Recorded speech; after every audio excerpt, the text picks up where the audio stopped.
अगर आप भी चाहते हैं उमा म्यूजिक के ऑडियो वीडियो सबसे पहले आप तक पहुंचे, तो लाल बटन दबाकर हमारे चैनल को सब्सक्राइब जरूर करें और साथ में बेल आइकन। ओ रिक्शा वाला जी मैडम जी। इधर आओ।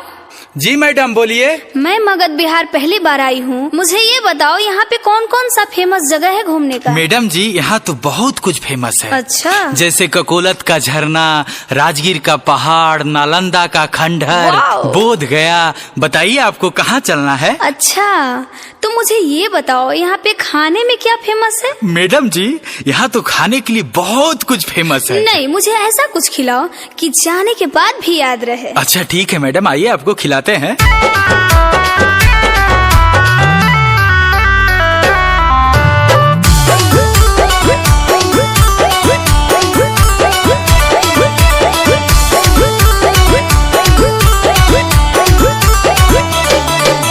चेहरा चमकता खिलता ओठवा पर मुस्कान के।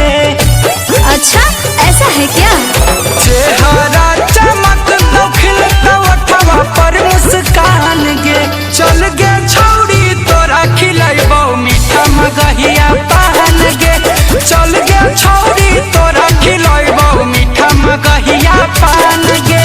देश विदेश में जेकर होबो है बखान गे। देश विदेश में जेकर होबो है बखान गे।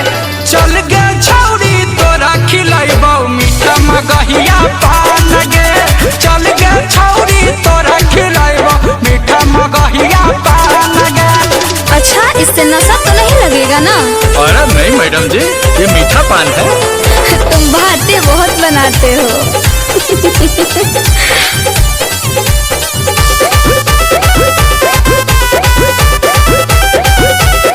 जहिया चखले में पान के सबाद के छौरी, तू जीना की भर करमी हमारा याद के छौरी। Oh no.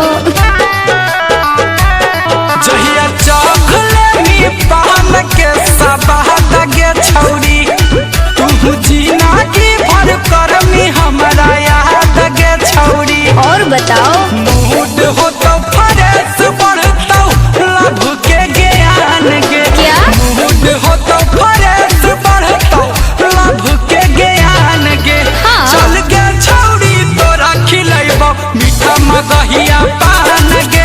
चल गे छौरी तोरा खिलाइबो मीठा मगहिया पान गे। अच्छा, एक बात बोले, तुम्हारा मगही भाषा ना एकदम प्यारा लगता है।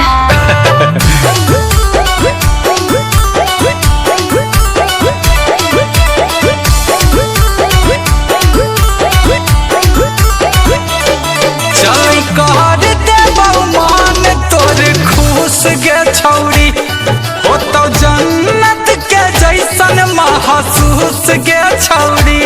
मेरा तो मन कर रहा है मैं यही रह जाऊं। चल कर देबो मान तोर खुश गे छौरी, कैसे? हो तो जन्नत के जैसन महसूस गे छौरी। ओहो। गुंजनिया मानवा के बुझे नहीं अनजान के।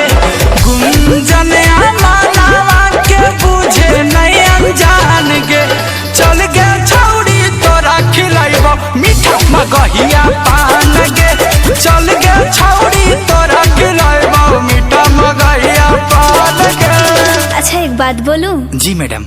मुझे तो यहाँ से जाने का बिल्कुल मन नहीं कर रहा है।